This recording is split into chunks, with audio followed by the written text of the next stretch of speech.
College की घंटियां बज रही थी, लेकिन कॉर्नेल और मेरी के बीच की खामोशी कुछ कह रही थी। कुछ ऐसा जो शब्दों में नहीं कहा जा सकता। एक बार फिर वे एक दूसरे के पास थे, लेकिन फिर भी दूर, जैसे कोई अदृश्य दीवार उनके बीच खड़ी हो। कॉलेज के हॉल में हर कोई अपनी दुनिया में व्यस्त था, लेकिन मेरी की नजरें लगातार कॉर्नेल पर टिक गई थीं। उसका दिल तेजी से धड़क रहा था। उसने सोचा, क्या वह मुझे अभी भी समझता है? कॉर्नेल भी अपने भीतर संघर्ष कर रहा था। उसके मन में यह सवाल गूंज रहा था, मैं क्या सही में उसकी जिंदगी का हिस्सा बनना चाहता हूं या सिर्फ अपनी पहचान खोने से डर रहा हूं? एक शाम, बारिश की बूंदों में भीगी सड़क पर, दोनों ने बिना शब्दों के एक दूसरे की आंखों में अपनी बेचैनी देखी। अचानक मेरी ने पूछा, क्या हम कभी सच में एक साथ होंगे?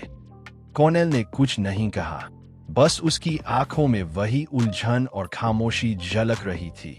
लेकिन कहानी सिर्फ उनके प्यार की नहीं थी। उनके रिश्ते में जो खामियां थीं, वही सस्पेंस पैदा कर रही थीं। हर कदम पर, हर बातचीत में यह सवाल हमेशा मौजूद था, क्या वे सही समय पर सही फैसला ले पाएंगे या फिर उनके डर और असुरक्षा सब कुछ बर्बाद कर देंगे? कॉलेज खत्म होने के बाद दोनों अलग अलग रास्तों पर निकल गए, लेकिन यादें जो उन्होंने साथ में बनाई थीं, पीछा नहीं छोड़ रही थीं। एक अजीब सी घबराहट ने उनके मन को घेर लिया। मेरी ने अपने कमरे में बैठकर डायरी खोली और कॉर्नेल के बारे में सोचते हुए लिखा, क्या मैं उसकी जिंदगी का हिस्सा कभी सही में बन पाऊंगी या हम हमेशा सिर्फ पास होकर दूर रहेंगे? कॉर्नेल भी रात में अपनी खिड़की के पास खड़ा था। उसने बाहर की अंधेरी सड़क को देखा और महसूस किया कि कुछ बहुत बड़ा, बहुत गहरा बदल रहा है। उनका रिश्ता सिर्फ दो लोगों के बीच का नहीं, बल्कि उनकी पहचान, डर और पसंद नापसंद की जंग थी।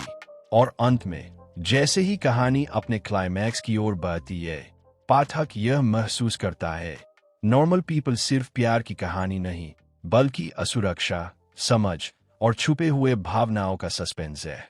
क्या कॉर्नेल और मेरी अपने डर को पार कर पाएंगे या हमेशा एक दूसरे के करीब होते हुए भी दूर रहेंगे? जवाब छुपा है उनके हर नजर, हर खामोशी और हर सोच में।